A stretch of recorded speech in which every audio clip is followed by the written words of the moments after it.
Ang mga pusa ay kilala sa kanilang pagiging misteryoso at kakaibang pag-uugali. Minsan, may ginagawa silang bagay na tila walang paliwanag. Bigla silang tatakbo sa bahay, tititig sa isang sulok, o magdadala ng kung ano-ano sa iyong paanan. Para sa ilan, ito ay simpleng bahagi lang ng kanilang natural na instinct bilang hayop. Ngunit para sa iba, lalo na sa mga naniniwala sa sembolismo at pamahiin, ang mga kakaibang kilos na ito ay maaaring may mas malalim na kahulugan. Sa larangan ng agham, maraming paliwanag kung bakit ginagawa ng pusa ang ganitong behavior. Karaniwang naugnay ito sa kanilang likas na instinct bilang mga ngaso, sa paraan ng kanilang pakikipag-ugnayan sa tao at sa kanilang matalas na pandama. Magandang araw sa ating lahat at welcome po muli sa ating YouTube channel. Narito ang 10 rare cat behaviors at ang kanilang posibleng kahulugan batay sa siyensya at pamahiin. Una, pusang nakatingin sa isang lugar na parang may nakikita.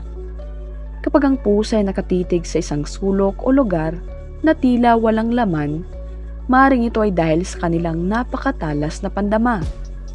Ayon sa siyensya, mas sensitibo ang kanilang paningin at pandinig, kaya maaari silang makakita ng maliliit na insekto o makarinig ng tunog na hindi mapapansin ng tao.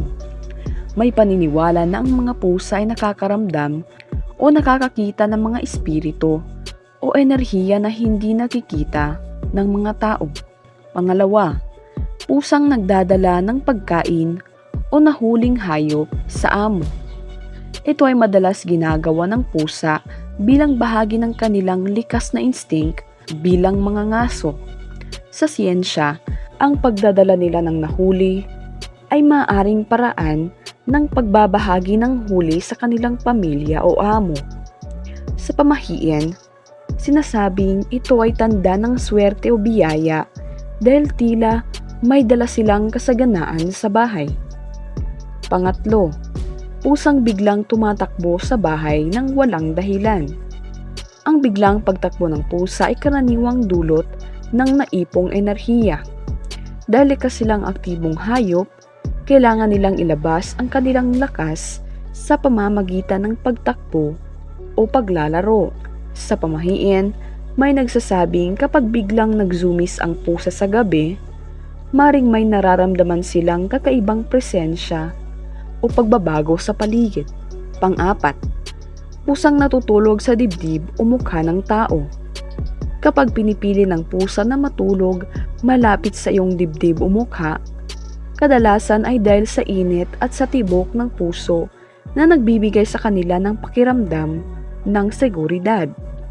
Sa pananaw ng siyensya, ito ay tanda ng pagtitiwala at pagiging komportable nila sa iyo. At sa pamahiin, sinasabing ito ay simbolo ng malalim na koneksyon at proteksyon sa pagitan ng pusa at ng kaniyang amo.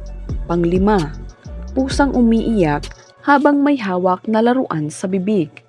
Ang pagmiyaw ng pusa habang may hawak na laruan ay maaaring bahagi ng kanilang hunting instinct. Para sa kanila, ang laruan ay parang nahuling biktima kaya pinapakita nila ito sa kaniyang pamilya.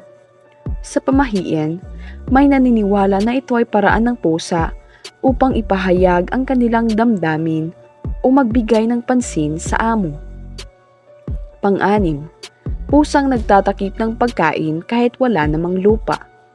Minsan ay parang tinatakpan ng pusa ang kanilang pagkain kahit wala namang buhangin o lupa. Sa siyensya, ito ay instinct upang itago ang pagkain mula sa ibang hayop. Sa pamahiin naman, sinasabing kapag ganito ang pusa, maring hindi nila gusto ang pagkain o may nararamdaman silang hindi komportable sa paligid. Pampito, pusang kumakagat habang naglalambing. Ang mahinang kagat ng pusa habang naglalambing ay tinatawag na love bite. Ito ay karaniwang paraan ng pusa upang ipakita ang kanilang affection o minsan ay senyales na sobra na ang haplos. Sa pamahiin, may nagsasabing ito ay paraan ng pusa upang markahan ang taong mahalaga sa kanila. Pangwalo, pusang sumusunod sa amo kahit saan pumunta. Kapag palaging sumusunod ang pusa sa iyo, ito ay maaaring tanda ng attachment o curiosity. Ayon sa siyensya, ang pusa ay maaaring nakakaramdam ng seguridad sa presensya ng kanilang amo. Sinasabing ang pusang laging sumusunod ay parang tagapangalaga na nagbabantay sa iyo. Pangsyam, pusang nakatayo sa dalawang paa. Kapag ang pusa ay biglang tumayo sa dalawang paa, kadalasan ay dahil gusto nilang makita o marinig ng mas mabuti ang isang bagay. Ito ay simpleng reaksyon sa curiosity. Sa pamahiin, may nagsasabing kapag madalas itong gawin ng pusa, may kakaibang bagay silang sinusubukang bantayan sa paligid. At pangsampu, pusang tumititig sa salamin o sariling refleksyon. Ang pusa ay maaaring magtaka sa sarili nilang refleksyon dahil hindi nila agad naunawaan na sila iyon. Sa siyensya, ito ay bahagi ng kanilang curiosity at sensory exploration.